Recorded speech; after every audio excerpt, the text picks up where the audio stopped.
Assalamualaikum warahmatullahi wabarakatuh. Selamat siang. Yang saya hormati Ibu Ratu Ayu Primi Putri Rahmania Suherja Meja Eshum MMCH CHT selaku dosen pengampu mata kuliah manajemen kinerja serta teman-teman mahasiswa yang saya banggakan.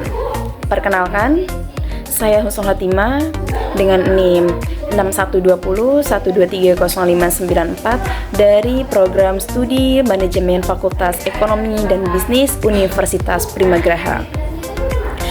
Pada kesempatan ujian akhir semester ini, saya akan mempresentasikan analisis yang berjudul Dekonstruksi Sistem OKR atau Objektivitas and Key Result Google Corporation dan replikasinya bagi akselerasi kinerja organisasi di Provinsi Banten.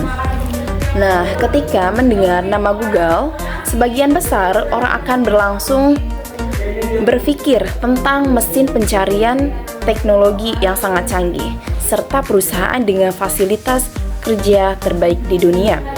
Namun di balik semua itu terdapat sebuah sistem manajemen kinerjanya yang menjadi kunci keberhasilan Google tersebut, yaitu Objektivitas and Key Result atau yang disebut dengan OKR. Nah, menariknya walaupun karyawan Google memiliki kebebasan kinerja, jam kerja yang fleksibel, fasilitas yang lengkap, bahkan dapat bekerja dari mana saja, produktivitas mereka justru sangat tinggi. Pertanyaannya adalah bagaimana sih Google dapat menciptakan budaya kerja yang seperti itu? Oke, pada video ini saya akan menjelaskan sistem tersebut menggunakan pendapatan 5W 1H, kemudian mengaitkannya dengan penerapan pada perusahaan-perusahaan di Provinsi Banten. Nah, dari yang tadi saya dijelaskan tersebut, pasti kalian kebingungan apa sih itu OKR? Oke. Di sini saya akan menjelaskan sedikit mengenai penjelasan OKR. Nah, OKR merupakan singkatan dari Objektivitas and Key Result. Objektivitas adalah tujuan besar yang ingin dicapai perusahaan maupun individunya. Sedangkan Key Result adalah indikator yang dapat diukur untuk mengetahui apakah tujuan tersebut berhasil dicapai. Nah, dengan kata lain, OKR membantu seluruh karyawannya mengetahui apa yang harus mereka capai dan bagaimana keberhasilan itu diukur secara objektif. Mungkin kalian bingung, apa sih OKR tersebut? Nah, saya akan menjelaskan sedikit penjelasan mengenai apa itu OKR. Oke, OKR merupakan singkatan dari Objektivitas and Key Result. Objektivitas adalah tujuan besar yang ingin dicapai perusahaan maupun individunya. Sedangkan Key Result adalah indikator yang dapat diukur untuk mengetahui apakah tujuan tersebut berhasil dicapai. Dengan kata lain, OKR membantu seluruh karyawannya mengetahui apa yang harus mereka capai dan bagaimana keberhasilan tersebut dapat diukur secara objektif. Dengan menggunakan OKR sebagai kompos dalam menjalankan seluruh aktivitas organisasinya. Mengapa Google menggunakan OKR?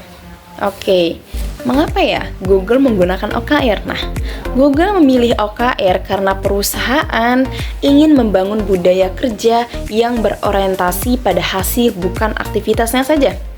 Melalui sistem ini, setiap karyawan didorong untuk memilih target yang menantang atau stretch goals-nya. Bahkan di Google, pencapaian sekitar 70% dari target sudah dianggap berhasil karena target yang dibuat memang sangat tinggi.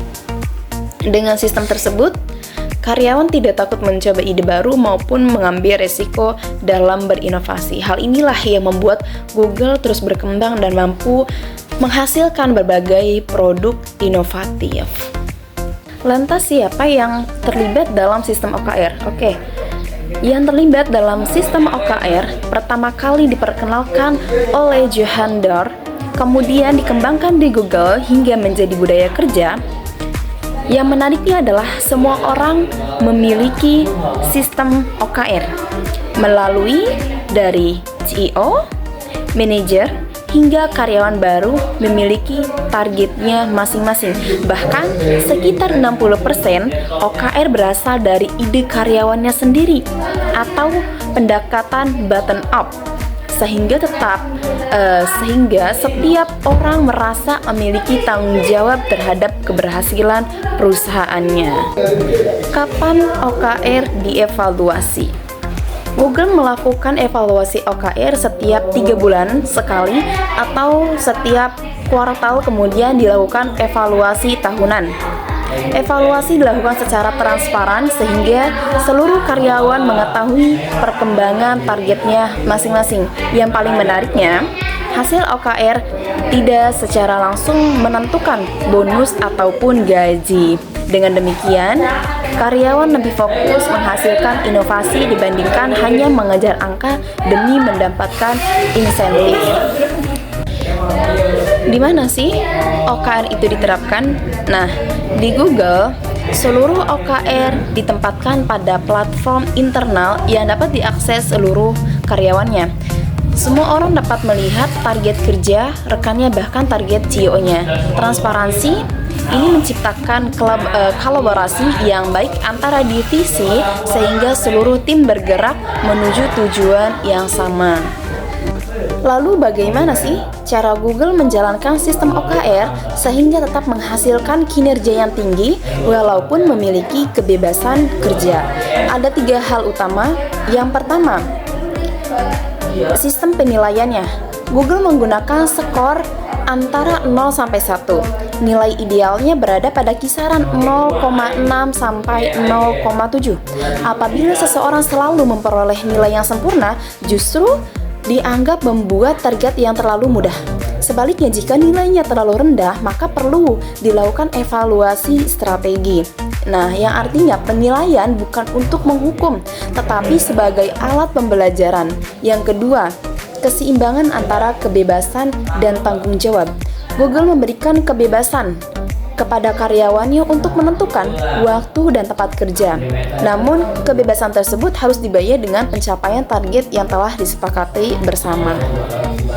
Oleh karena itu, yang dinilai bukan berapa lama seseorang itu bekerja, melainkan hasil keberhasilan yang telah dicapai. Ketiga, budaya conversation feedback-nya atau CFR. Setiap karyawan yang rutin berdiskusi dengan atasannya, mereka saling memberikan masukan, mengevaluasi pekerjaan, dan memberikan apresiasi terhadap pencapaiannya. Budaya komunikasi ini membuat seluruh tim terus berkembang dan memperbaiki kinerjanya. Dengan kombinasi ketiga hal tersebut, Google mampu menciptakan organisasi yang inovatif, produktif, sekaligus nyaman bagi seluruh karyawannya. Sebagai penutup, terdapat beberapa pelajaran yang penting yang dapat diterapkan oleh perusahaan-perusahaan di Provinsi Banten. Yang pertama, perusahaan perlu mengubah budaya kerja dari sekedar mengukur kehadiran menjadi mengukur hasil kerja atau outputnya. Yang kedua, perusahaan perlu membangun transparansi target agar seluruh divisi memiliki tujuan yang sama dan bekerja secara kolaboratif. Yang ketiga, perusahaan harus memberikan ruang bagi karyawan untuk berinovasi tanpa takut disalahkan ketika mengalami kegagalan. Budaya seperti inilah yang akan meningkatkan kreativitas, produktivitas, sekaligus daya saing perusahaan di tingkat nasional maupun internasional. Demi pembahasan ini dapat disimpulkan bahwa keberhasilan Google bukan semata-mata karena fasilitas yang mewah ataupun gaji yang tinggi. Keberhasilan tersebut berasal dari sistem manajemen, kinerja yang jelas, terukur, transparan, dan mampu membangun kepercayaan kepada seluruh karyawannya. Semoga konsep OKR ini dapat menjadi inspirasi bagi perusahaan maupun organisasi di Provinsi Banten untuk meningkatkan kualitas sumber daya manusia dan daya saing organisasi di masa depan. Demikian presentasi yang dapat saya sampaikan. Saya ucapkan terima kasih kepada Ibu Ratu Ayu Primi Putri Rahmania Sumerja Eshum MMCH-CHT atas bimbingannya selama perkuliahan di mata kuliah manajemen kinerja ini. Mohon maaf apabila terdapat kekurangan dalam penyampaian kata. Saya Husnul Khotimah pamit undur diri. Wassalamualaikum warahmatullahi wabarakatuh.